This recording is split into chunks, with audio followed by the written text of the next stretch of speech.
അല്ലാഹുവിന്റെ പരിശുദ്ധമായ ഖുർആൻ ഇവിടുന്ന് പറയുകയാ, പെങ്ങളെ കേൾക്കു പൊന്നുമോളെ, അല്ലാഹുവിന്റെ പരിശുദ്ധമായ ഖുർആനിന്റെ ആയത്തുകൾ കേട്ടിട്ട് എന്റെ പ്രിയപ്പെട്ടവരെ നിസ്സാരമായി തള്ളിക്കളയുന്നവരുണ്ടല്ലോ. അവർക്ക് അല്ലാഹു അവരെ കുറിച്ച് പറയുന്ന ഒന്നാമത്തെ കാര്യമെന്താ?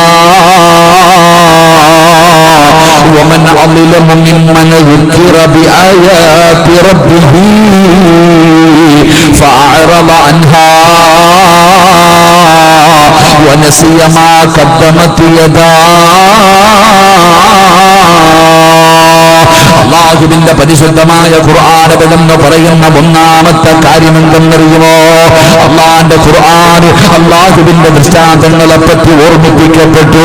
അല്ലാഹുവിന്റെ ദൃഷ്ടാന്തങ്ങളെ കുറിച്ച് പരിശുദ്ധമായ ഖുർആനിന്റെ ആയത്തുകൾ ഒരു മനുഷ്യന്റെ മുന്നിൽ ഓതപ്പെട്ടു. എന്നിട്ട് പടച്ചവനെ അതിനെ ഉൾക്കൊള്ളാത്തവനുണ്ടല്ലോ, ലോകത്തിലെ ഏറ്റവും വലിയ അക്രമിയാണെന്ന് അല്ലാഹുവിന്റെ വിശുദ്ധ ഖുർആൻ. അല്ലാഹു പറയുകയാണ്, പരിശുദ്ധമായ ഖുർആൻ അല്ലാഹുവിന്റെ സംസാരമാണല്ലോ, അല്ലാഹുവിന്റെ കലാമാണല്ലോ ഖുർആൻ. ആ പരിശുദ്ധമായ ഖുർആൻ ഒരു മനുഷ്യന്റെ മുന്നിൽ ഓതപ്പെട്ടിട്ട്, ഒരു മനുഷ്യന്റെ മുന്നിൽ ഖുർആനിന്റെ ആയത്തുകൾ അവിടുന്ന് ഓതപ്പെട്ടിട്ട് അതിനെ നിസാരമായി കാണുന്ന മനുഷ്യ, അല്ലാഹു പറയുകയാ, നിന്നെക്കാളും വലിയൊരു അക്രമി ദുനിയാവിലില്ല. ഏറ്റവും വലിയ അക്രമി നീയാടാ. അല്ലാതെ കൊല ചെയ്യുന്നവനല്ല, രാജ്യം പിടിച്ചു പറിക്കുന്നവനല്ല, പടച്ചവനെ മനുഷ്യനെ തല്ലിക്കൊല്ലുന്നവരല്ല. ഏറ്റവും വലിയ അക്രമി നീയാണെന്നാ അല്ലാഹു പറഞ്ഞത്, അല്ലാതെ പടച്ചവനെ മറ്റുള്ളവരല്ല. അല്ലാഹുവിന്റെ കലാം കേട്ടിട്ട് നന്നാകാത്ത പെണ്ണേ, അല്ലാഹു പറയുകയാ, فأعرض عنها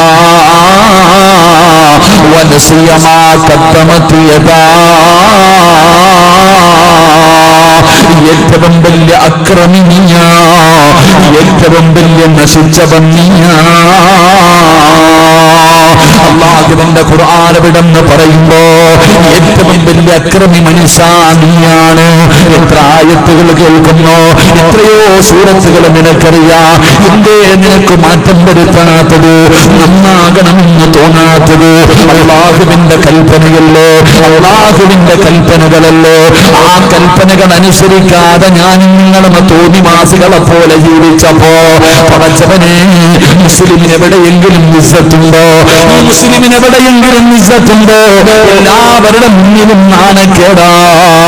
എല്ലാവരും നമ്മളെ പരിഹസിക്കുകയാ, എല്ലാവരും നമ്മളെ കളിയാക്കുകയാ, എല്ലാവരും നമ്മളെ ഒറ്റപ്പെടുത്തുകയാ. പടച്ചവനെ, വഴിയിലൂടെ പോകുന്നവനും വരുന്നവനും നമ്മുടെ നെഞ്ചത്ത് കയറുകയാ. ജിഹാദ് കടന്നു വന്നു, പടച്ചവനെ കൊറോണ ജിഹാദ് വന്നു, ഹലാല് വന്നു, പടച്ചവനെ സർക്കര ജിഹാദ് വന്നു, പപ്പട ജിഹാദ് വന്നു. എല്ലാം ഈ ഉമ്മത്തിന്റെ പേരിലാണല്ലോ. ഒരാളെ പോലും ചോദിക്കാനില്ല, ആർക്ക് വേണമെങ്കിലും എന്തും പറയാ. ഒരു മുസ്ലിമിനെ തല്ലിക്കൊന്നിട്ട്, പള്ളിയിലെ ഉസ്താദിനെ കൊന്നിട്ട് മീഡിയ പിടിച്ച് ഫേസ്ബുക്കിലിട്ട് ആരും ചോദിക്കാനൊരു മനുഷ്യനുമില്ല. ഒരു പട്ടിയുടെ വില പോലുമില്ലല്ലോ. അല്ലാഹുവേ, ഒരു മനുഷ്യ ജന്മമാണെന്നുള്ള ഒരു ഇതുപോലും നമ്മളോട് കാണിക്കുന്നില്ല. എല്ലാവരും ഈ ഉമ്മത്തിന്റെ നെഞ്ചത്ത് കയറുകയാ. അതിന്റെ കാരണം അവരെയല്ല നമ്മൾ കുറ്റം പറയേണ്ടത്. എവിടെ നോക്കിയാലും മുസ്ലിം ഉമ്മത്തിന് നാണക്കേട് മാത്രമേ ഉള്ളൂ. അല്ലാഹു നമുക്ക് ഈമാൻ നൽകുമാറാകട്ടെ. എന്തുകൊണ്ട് അല്ലാഹുവിൽ പറയുന്ന ഒരു കാര്യവും നമ്മൾ അനുസരിക്കണില്ല? അല്ലാഹു പറയുന്ന കാര്യങ്ങൾ നമ്മൾ അനുസരിക്കാതെ വന്നപ്പോ അല്ലാഹ് നമ്മളെ പാഠം പഠിപ്പിക്കാൻ തീരുമാനിച്ചു. അതാ ഇപ്പൊ ഇങ്ങനെ നടക്കുന്നത്. ഇനിയെങ്കിലും തിരി. അല്ലാഹു നമുക്ക് ഈമാൻ നൽകുമാറാകട്ടെ. അല്ലാഹ് പറയുകയാ, നീ ആടാ ഏറ്റവും വലിയ ദ്രോഹി, നീയാണ് ഏറ്റവും വലിയ അക്രമി. നീയാ.